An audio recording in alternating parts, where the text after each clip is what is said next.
The suspect, John Barnett, fired his weapon point blank at his hostage, and then he turned his gun on Steve Wallenberg. Shot him in the face. He gunned him down just for spite. Your Honor, we object. Witness will step down.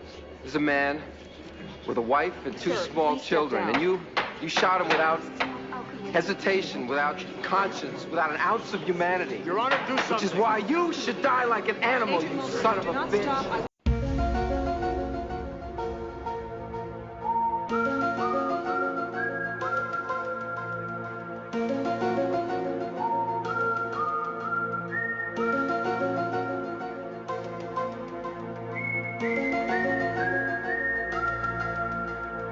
Hello, and welcome to Discovering the X-Files, the podcast in which a newbie, that's me, takes a deep dive into the entirety of Chris Carter's creepy universe as longtime fans escort me on the journey, a journey filled with paranoid conspiracies and monsters of the week.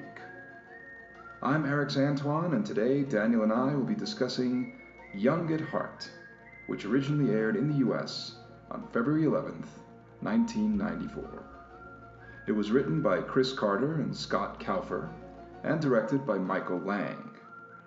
In this episode, Mulder and Scully aid the investigation into a series of robberies, where it becomes apparent that the culprit is an old nemesis of Mulder's, who he believed to have been long dead. It's cop show time again on The X-Files.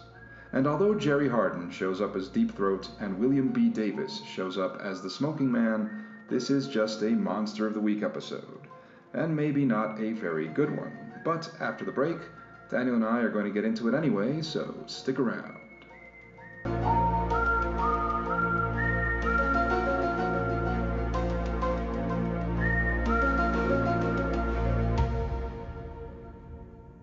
All this talk around here about spooky Mulder, I never used to pay it much mind. I figured it was just talk about how paranoid you were and all. And now? Remember the day you walked into my office wet from Quantico? You pissed me off just looking at you, but then I saw how your mind worked, how you were always 3 jumps ahead. It was scary, Mulder. Everybody said so. I've heard the story. Yeah, well, maybe you ought to hear it again. You let a lot of people down here in the Bureau. They had big plans for you. A lot of people are saying that Spooky Mulder has become an embarrassment, a liability. Last episode, we saw a glimpse of Scully's past, got a sense of her past before she started working with Mulder, kind of a sense of her history, her mentor and all that stuff. And here we have another story which kind of does the same thing for Mulder. It's kind of weird that like 2 back-to-back episodes with similar themes. And I don't know that this was deliberate. And if it was, I don't know if it was a great idea. But in any case, it's just interesting. It's like that immediately. I was like, oh, so now we're doing the Mulder backstory thing. Like now we see his mentor. Because I get the sense that the character of Reggie Perdue is, in essence, for Mulder what the dude from Lazarus was for Scully. I mean, it's like a kind of a mentor, was his partner, but kind of like his mentor as well. And so it's pretty much the same thing. I mean, they weren't romantically involved, but they, the connection is similar. Reggie definitely commands a certain amount of respect from Mulder as well. And, of course, they talk about it later on once he starts hearing Mulder's a little out there theory about Barnett, about him not believing the spooky Mulder stories until that moment. But he clearly very much cares about Mulder's opinion and very much values his abilities as an agent, specifically one who used to work in violent crimes. Right. I mean, in this episode, once again, we kind of get a sense of Mulder the cop, And I don't mean that in a derogatory way. I'm just saying, like, we get a sense of Mulder as an officer of the law, as a law enforcement agent, as somebody who's investigating cases. We get that part of him, which we haven't gotten much of. So in the previous episode and this one, we get to see a little bit of that. We get to see him operating as just a kind of standard, Fed, basically. And the thing is that Yes, the episode, of course, has a sci-fi kind of element to it, but once again, it's not really an X-file. Not from the point of view of the people who are investigating it. I mean, it is because it's a creepy case, but not from the point of view of the investigators. At least in the beginning, it's Mm-hmm. not an X file. Mulder's not thinking that he came back from the dead somehow. He's not thinking of anything. Mulder is always very much of the opinion that Barnett simply didn't die. That's it. Like Yeah. he doesn't. He's not saying, oh, somehow he's back. No, it's like, yeah, the death was faked, which in essence is what happened. Right. They really only stumble onto the conspiracy, if you want to call it that. He's just convinced that Barnett faked his death and escaped somehow and is back on the street. And they really don't get any sort of inkling as to there being something weird about the case until, they come across the evidence about the was it Dr. Ridley? Is that what it was? Yes, Doctor. I believe it was John Ridley. Yeah. I think much like isn't there a writer named John Ridley? Like a The name sounds familiar. yeah, I think it's like a a rather like semi-famous writer. He's done something of note at some point, like sometime recently. But in any case, yeah, John Ridley is the name of the doctor, the guy who's trying to reverse aging. Like that's the whole, he wants to cure aging. He sees aging as a disease, Yeah. and he's figuring out a way to cure it, to slow it down, to. Even reverse it. Yeah. Mhm. We will come across more episodes like this as the series goes on, but it's definitely one where they stumble into a case that just happens to have weirdness attached to it, as opposed to, it's not like Scully comes into work one morning and Mulder plops a file down on her desk and says, "Have you ever heard about the Salamander killer?" Right, right, yeah, exactly. No, and apparently, I mean, because it was it's got two credited writers. So one of them is this guy, like, didn't write the name down, but like one of them is Chris Carter, but then the other writer who actually pitched the script originally is a friend of Carter's, Mhm. and ultimately, the script that was shot was rewritten by Carter, and Carter is the guy who put in the whole salamander hand thing, and so basically, I think his friend handed him a sort of basic police procedural plot. I'm Yeah. guessing, about a guy who faked his death or whatever, and Chris Carter injected that element to it, and so it feels kind of tacked on because you go like, it doesn't really feel like a very organic element to the story, and it doesn't even really feel like something that they really spend much time discussing. I mean, they show his salamander hand a couple of times, and Yeah. but that's it's not really. It doesn't really matter. You know what I mean? Like it didn't. It Right, wasn't. right. It would be the exact same story if it was just a regular hand. Yeah. You know what I mean? Or a prosthesis, or like whatever. Of course, they constantly focus on the reverse aging plot, the fact that, Barnett is now looks younger, how many ever decades younger than he was when he was initially caught, or how old he should be now if he's obviously alive. And they talk about the eyes, about the fact that the whatever process Ridley does can reverse everything, or and at least it worked on Barnett, except for his eyes, it Yeah, clouded like over and everything. But clouded they over. never really, no one ever really focuses on the salamander hand. Like you see it a couple of times, it's weird as hell, especially that moment when Barnett's talking to Mulder on the phone and he keeps moving the finger around his lip and kind of licking the Yeah, tip of it a little bit. But yeah, it's almost incidental, and no one seems to, other than Scully's one little reaction moment to it when the doctor is explaining it, no one ever really seems to question it or have any interest in the salamander hand whatsoever. And I'm just left sitting there going, why are we not talking about this more? right. I mean, it's like what that's what I mean. It's just such an arbitrary element because you already have, yeah. I mean, you already have the sci-fi aspect. You already have the whole thing about the doctor's experiments to reverse aging. Yeah. You already have that part. Which, by the way, I mean, again, drawing from a real scientific thing because was progeria is a real Yeah. disease. Yeah. It exists. It's not a widely or common thing, and it's been the subject of movies such as Jack with Robin Williams. I believe it was sort of Yeah. they, that was sort of inspired by that, even though it doesn't portray it at all the way it is, or like the creepy kids in Akira, or like, it's just something that is real, and they employ that. That's pretty creepy. And then one part that I was a little bit confused about, maybe I missed this, maybe that's the minute that I went to look at my watch or something and I missed a key bit of dialogue, was why is the doctor dying? Why is Dr. John Ridley dying? It's implied that he had also been testing, I don't know, serums, whatever, on himself, in addition to whoever would, bother to work with him. And I guess it backfired, and it caused some sort of was it a brain tumor or cancer or something? Something that's going to kill him within 6 months. Yeah, cerebral vascular malady. I mean, I got that he got sick. I was just wondering, so he tested it on himself, the procedure That to was the reverse aging. implication. He tested it on himself. And I mean, I'm guessing it didn't work because he is aging and he's also dying. Like that part, Maybe he should have given himself a salamander hand. yeah, maybe that would have made all the difference. Because and Barnett had a bad hand initially, like it was or Well, it when they were talking about when he was caught, I guess it said Mulder shot him in the shoulder and in the hand. So I assumed that the hand that was cut off was the one that was damaged, when he was gunned right. down. This is kind of a weird episode. I'll start with I'll go to the good stuff first. I think Reggie Perdue is a great character. I like that actor. Yeah. He looks kind of like Johnny Cochran. Obviously, he's not Johnny bit. Cochran. He either looks like Johnny Cochran or he looks like Courtney B. Vance playing Johnny Cochran in the People versus O.J. Simpson.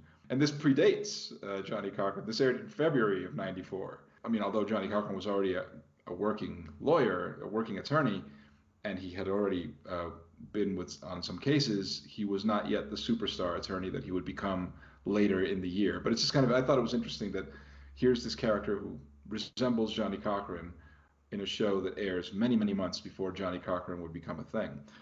But that was that was interesting. But he's a really good character. He's a good actor. I thought he was like the best actor in the episode. He was like an interesting character. And it's kind of weird that they kill him off. Yeah. I mean, it's a cliche, and it's a thing that you kind of see coming. It's a thing that you totally see coming, especially it was like he calls him in the middle of the night, the shot of his glasses on the floor, and you're like, okay, this guy's toast. But, he's a good character. Why would they do that? Like, it's too bad they killed him off. I thought he was a really good character. I would have wanted to see more. I would have wanted to see that relationship explored a bit more in future episodes. I agree. Of course, we always get bits generally of Mulder being a bit of a goof from time to time throughout all these episodes, but once he knows that it's Barnett, he's deathly serious for the rest of the episode. But right at the beginning, right when he's walking up to Reggie in that bank, before he finds out about it, he immediately starts goofing on his old mentor, Reggie. It's like, I hate it when you do that, Fox. It could have been a fun rapport if we got to spend a little bit more time with him in some fashion.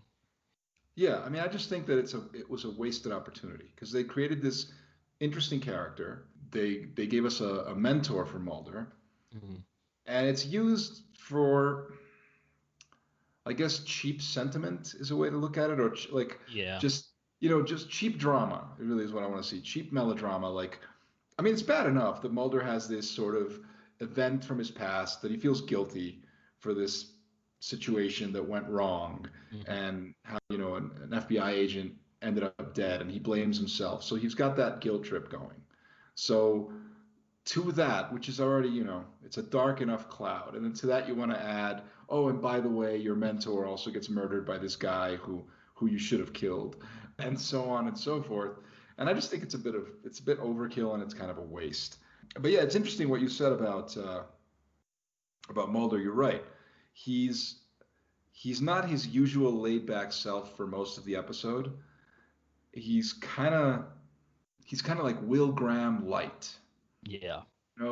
He's got the obsessive, right down to like shouting, "You son of a bitch!" like into the ether, like just like William L. Peterson, and in kind of just as kind of wooden a fashion, like, "You son of a bitch, I'm gonna find you, you son of a bitch," and I'm just like, that's not very effective. what I'm seeing, like I see this in this episode, I see it again. We talked about, I don't know which episode it was earlier on, where he had to be really dramatic and he wasn't quite nailing it. The one where he's like crying at the church right at the end, Yeah.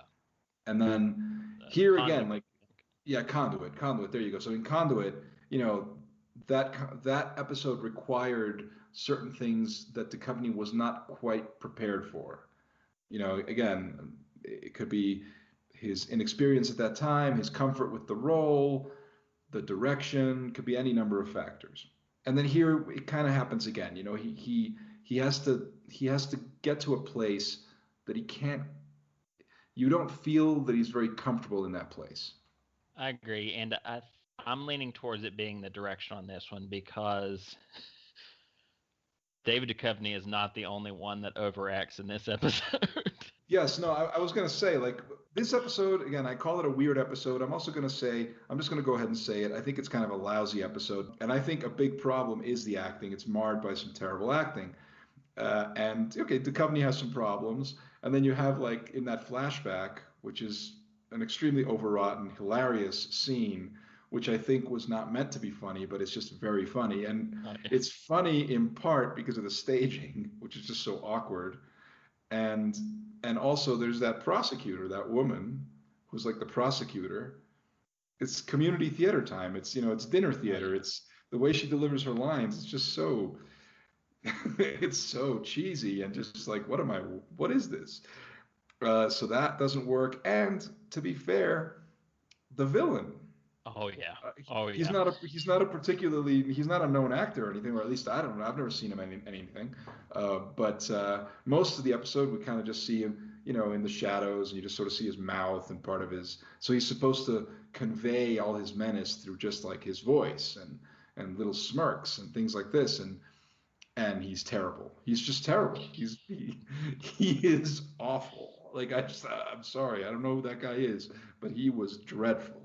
He is gloriously overacting from start to finish, especially in his phone conversations. There's Yeah. just so much ham, Yeah, it's just too much like smacking his lips licking his and teeth, and yeah, licking his teeth and all that. And I guess part of that, again, it could be direction yeah, because they wanted to stage it a certain way. So they tell this actor who maybe is not very experienced, you've got to sell this. You've got to sell this with your voice. You've got to sell this with your mouth. You've got to sell this, so he just gesticulates and Mulder, and like, I'm coming for you, or whatever. Like that. It's just really terrible. It's really terrible. It's not frightening. It's comical, and at first, and because they don't explain it right away, at first it's a little bit jarring because when we see the flashbacks, and even in the beginning of the episode when you see him on the gurney and all of that, you're under the impression Barnett's a middle-aged man. That's what you see. That's what you know. And then anytime the very first time that he's talking on the phone, you know that that's not the face, that's not the mouth, the jaw, or the voice of a middle-aged man. So I was like, what? Like at first, I just thought it was miscasting. I didn't get that he had aged backwards or anything like that. I didn't pick up on that yet because I think that aspect had not yet been revealed. So it is a bit like, what? And then of course when that's revealed, you go, okay, so he's younger. Okay, fine, I got it. But again, whoever this guy is dreadful. I mean, the guy in the courtroom is also pretty bad. Like, I'm yeah. gonna get you, and like blowing kisses and whatever. But it's like, come on. But young Barnett is worse. And I mean, maybe he's notably worse because he has more to do. He has more lines. He has more. I think that is the biggest flaw of the episode, and it's what we've talked about in the past, that these are some outlandish, far-fetched ideas and concepts that they have to sell to us. And so they need to make it convincing with their approach, let's say a minimalist approach to the storytelling, which, okay, fair enough, this one does that. Yeah. But also they have to be very careful with the acting because for us to buy it, we have to buy it. We have to buy the performances. They have to sell it to us. And in a case like this, it's just too distracting. And after a while, you start to realize how silly it all is, and you start to realize how, oh, okay, these experiments, and he has a salamander hand, and he's this, and then you're just going like, this is really silly. Like, just, I mean, it loses you. Yeah, it's a shame because in theory it could have all worked, and like you said, the actor who plays Reggie Purdue is really good. Other than a couple of odd line readings here and there, Duchovny's good, Anderson's good. I really like the handwriting expert. She was a nice addition for the episode. But then you get to Barnett himself, and the dude is playing it like he is starring in a direct-to-video Silence of the Lambs knockoff, and this is his one shot at a star-making performance, and he's just hamming it up like there's no tomorrow. Yeah, no, absolutely the worst element of the episode, and that's a very good comparison because as we've said before, these episodes are a little bit they're like mini movies, Mm-hmm. right? And obviously they're going for that vibe. They're going for the Silence of the Lambs, kind of police procedural, sort of dark.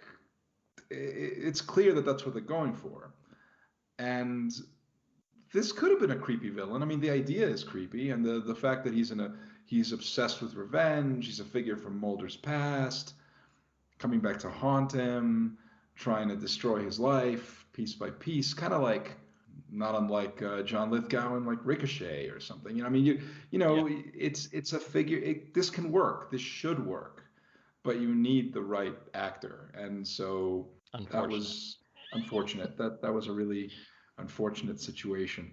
The best part of the episode, though, for me, like I felt that the climax was well done. Yeah. It was very well, as nonsensical as it is, because like you go, like, you're watching that, you go like, what was his plan? What was Barnett's plan? Like, what was he?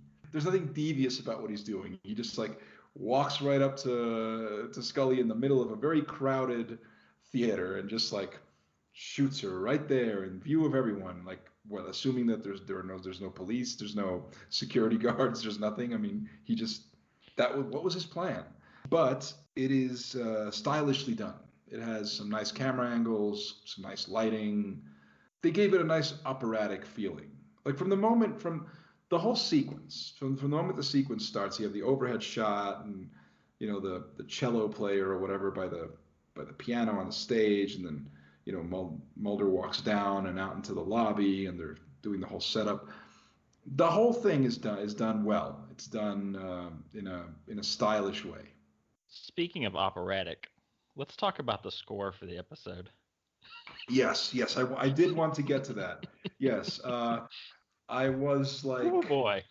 yeah, I'm like the Omen, like or what, like what were they doing here? I was thinking that maybe somebody had just watched Candyman and was really loving Philip Glass's like modern gothic horror score for it and just went to town. It's very strange. It doesn't really fit the episode at all. No. There's nothing gothic about what we're watching. It's not about demonic possession. Uh, I don't. Yeah, it's very. Yes, it was very distracting because yeah, you say it reminds you of Candyman. Me, I was just thinking, what is it, the Avis Satani Yeah. from The Omen? Like that. There's That's what definitely that in there, yeah. Yeah, I was going like, what is this? And it could just be again, it's just be like they're trying to give it a creepy vibe, I guess. Like I think so. Yeah. that's the goal, obviously, and so they throw everything in there, but yeah, it just doesn't work. I mean, I'm going to guess that this is not a well-regarded episode, even by fans. Like I'm going to guess this is not one of the classics. I've never really seen anyone listed among one of their favorites. And there's nothing from this episode that's ever going to carry over. I'm guessing. Not I mean, not it's obviously, not to my knowledge. yeah. And like I said, it's unfortunate that at least Reggie Purdue could have been an element that they could have built on, that he could have shown up again or whatever. That would have been interesting, but no. So the one thing that could have been built on, that could have carried over into future episodes, is wasted. Yes, we've got deep throats, but I get the sense that sometimes, because like whenever Deep Throat shows up in these episodes that aren't part of the grander mythology, Hmm. I always get the sense that it was the sort of thing where let's throw him in there.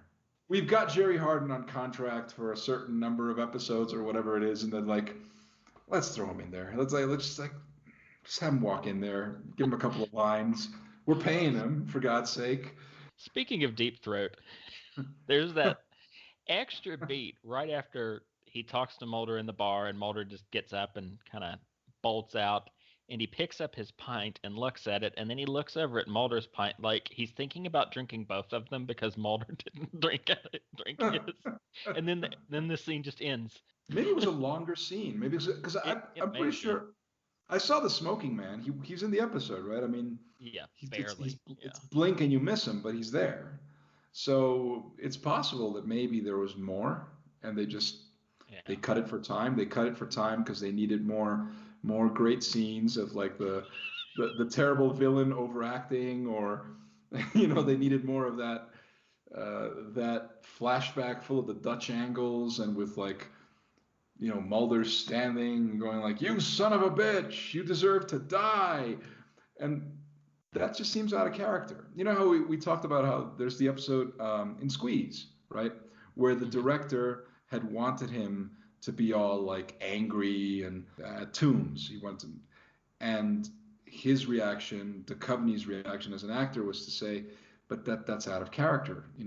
Mulder would be fascinated by this. He wouldn't be angered by it." You know, and now obviously there's a big difference. Yes, Toombs ultimately is a fascinating freak of nature, whereas this guy's just a killer. Just a common psycho killer, uh, and he's justifiably angry because he feels guilty. So okay, fair enough. Um, you can justify it that way, but it still just comes off as histrionic for me. Oh yeah. It still feels out of character. It doesn't feel like something he would do. It doesn't feel like I buy Mulder being angry about it. I buy him feeling guilty. I even buy him in a face-to-face conversation with Barnett, maybe saying that to him, maybe Mhm. telling him, you're a piece of shit and you deserve to die. But in a courtroom, for him to explode like that just seems out of character. It Yeah. doesn't seem like something that he would do. Same with him screaming to the sky outside of a kid's football game. Right, exactly. That's another thing too, which and that was one thing where again, that's another part where maybe I looked at my watch, but I wasn't sure why he went there. He mentioned the fact that the dead FBI agent's kid was an all-star football Oh, player now. right, So right, he was watching the kid play. right. Yes, you're right. And he because he feels guilty. Hmm. Right. Yeah, because he's keeping tabs on the dead FBI guy's family, essentially. Yeah. And you get the sense that Mulder's the kind of guy who probably does do that. Like he probably keeps tabs on them, always checks to see how they're doing, sees how he can help. If there's anything that they need, whatever, Yeah. being doing right by his former colleague. Yeah. Like see, that feels like it's in character. That's fine. That's Hmm. good. That's interesting. It's the histrionics that don't work. And then, you have things like that. So like, yeah, the climax works, even if it's everything has to be kind of contrived. Like, yeah, it has to be another Scully in peril climax. They're exploiting that whole thing. They're putting her in peril. And sure, you have some suspenseful scenes, you get some cool sequences out of it, but it just seems kind of forced anyway. It just seems like they Yeah. have to do it. Like they need to involve her somehow, so that's how they involve her, by putting her in peril. Thinking about it, of course, they dwell on the dead FBI agent for a little while. Mulder mentions the fact that, he had a wife and I think two kids. I think Yeah. is what he said. You see him go to the football game. Logically, wouldn't it be better to have Barnett threaten that family at the end instead of Scully, since you already Right. laid the groundwork for it? Exactly. Like, see, that again, it just shows that's why it's lazy storytelling. It has to be Scully because Scully's the second lead in the show, and they couldn't figure out any other way to involve her in the episode in a meaningful way. So they said, okay, well then let's have the killer go after her, and they have to use her as bait at the end. And I'm going like, yeah, it doesn't really hold water. It When he goes and he murders Reggie Purdue, you go like, yeah, that makes sense because Right. he understands that there's a connection between Reggie Purdue and Mulder. He's his mentor, his friend, you know. But I don't know that he would see that or that he would have an understanding of that connection when it applies to Scully. Plus, Yeah, Purdue, because these are Reggie people was from his involved with the past. case. So. Right, right. Exactly. I mean, yeah, I mean, Purdue was involved. So in essence, Barnett's going after Purdue, one, to get at Mulder, but also just, to get back at Purdue. Hmm. So that just makes sense. Yeah, it just doesn't hold together. Like what you just said makes a lot more sense. Have him go after the family. Yeah, of course. The last episode, just of course, you had the body swapping thing, but it just, even in terms of style, it kind of reminded me of if it was a movie by itself, no X Files connections, just the plot as is. It felt like something Jack Shoulder might have made in the late '80s. It's that Right. high octane action movie with a sci-fi horror tinge to it. We got a lot of those around that time frame, and this one feels similar, but like taking the psychotic killer approach and that weird gothic score, it reminded me a lot of The First Power. I don't know if you've ever seen that one. It's Lou Diamond Phillips up against a satanic serial killer played by Ice guest star Jeff Kober. And if you, Yes. of course, they've already used Jeff Kober, but if you had had a Jeff Kober in the Barnett role, it would have played a whole lot better. Exactly. Someone of Exactly. that stature. Yes. Yeah. Yes.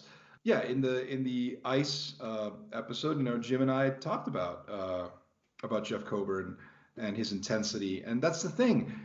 That's the other thing that's kind of surprising. What they've shown time and time again, the casting department of this series, they're actually very good at finding solid Usually. character actors that for these parts, so that they'll make a good impression, or just that they're right for the part. So I just go like, you What know, happened? yeah, whose nephew is this? Like who, like what, how did this exactly? I'm going like, obviously he's got to be somebody's friend, Right. somebody's cousin, because I don't see that happening. I don't see the casting department going like, okay, we need the bad guy for this episode. We've got these actors, and somebody going, yes, that's the guy. He's the guy. That's unless for whatever reason he had an amazing audition and he just completely shit the bed when it came time to shooting the episode. I guess that's possible. I guess you could blame the director for something like that, but I don't know. It feels like a scenario where maybe they were like, all right, we've got Patrick Kilpatrick. Oh crap, his his passport's out of date.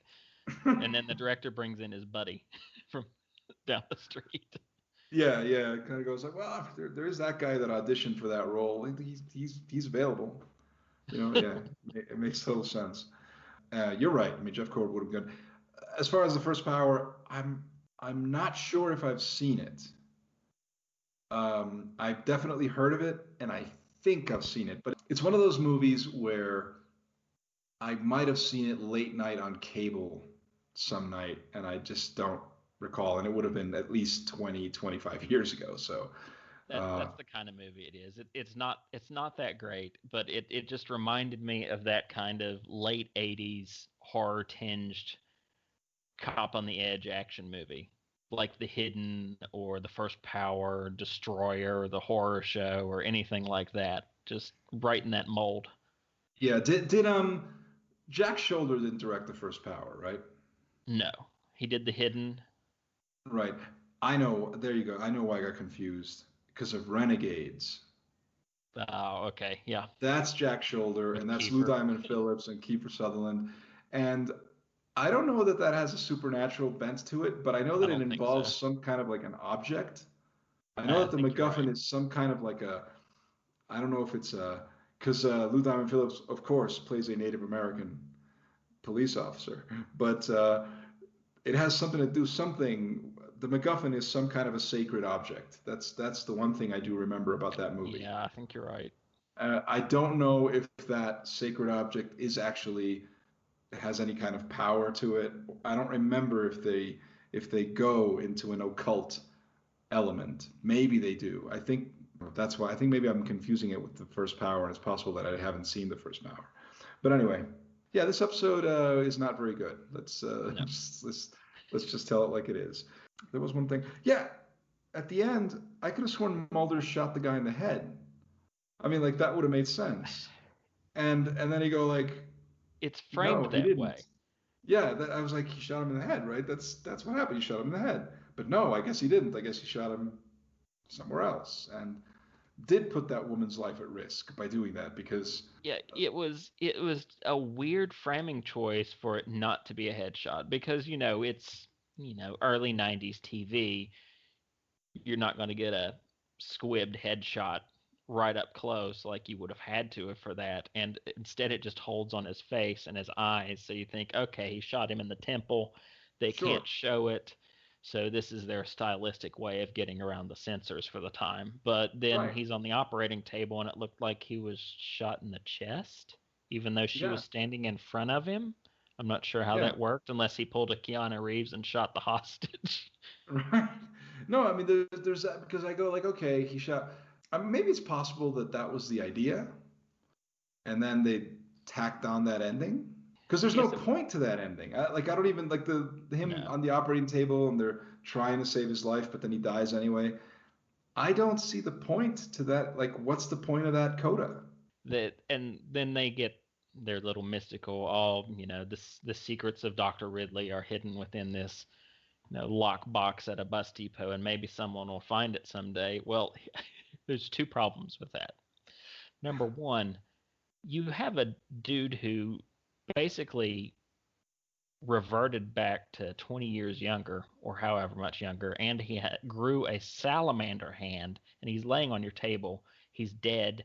The government's going to just harvest his organs and just suck every last bit of blood and tissue out of that body so they can study it and see how they can replicate it, so they can get the research that way. And number two, that locker is not going to be paid for indefinitely.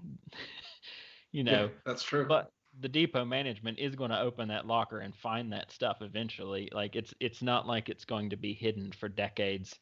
It will probably be found by the end of the Within a week. year. Yeah, well, by the end At of the week. most. Yeah, I mean, it all depends how much was paid, right? I mean, Yeah. if Barnett was like, okay, here, I'm paying you whatever 2 years in advance or whatever it is. But you're right. I mean, eventually they'll be like, all right, time to open that fucking locker. Our new friend, Ridley. Don't grow too fond of him. He's gonna die soon, like the rest of your friends. The rest of my friends? One by one. You're not that smart. Tell me, you're not gonna make me prove it to you again, are you? Oh well, no matter. It'll be your turn soon enough. But you won't get that chance. Oh no? Who's gonna stop me, huh? Man, this is the land of the free. Well, I'm just checking in. Bye. For now. And there you have it. I hope you enjoyed our discussion. And if you did, please subscribe to the podcast. Give us a like. Take a minute to write a positive review and go ahead and spread the word on social media. The podcast is available on Anchor FM, Spotify, Apple Podcasts, and other platforms. Look for the Erix Antoine Network on Facebook or on YouTube. You can also follow me on Twitter at ErixAntoineNet and check out my film reviews on Letterboxd. You should also check out Daniel Baldwin's website, theschlocketeer.com, and follow him on Twitter at Daniel W. Baldwin. I'm Erix Antoine, and I'll be back in a few days when Daniel and I will be discussing EBE, which stands for Extraterrestrial Biological Entity, and that should be all you need to know that it's an important episode. So I hope you'll join us. And until then, let's all remember that the truth is out there. See you next time.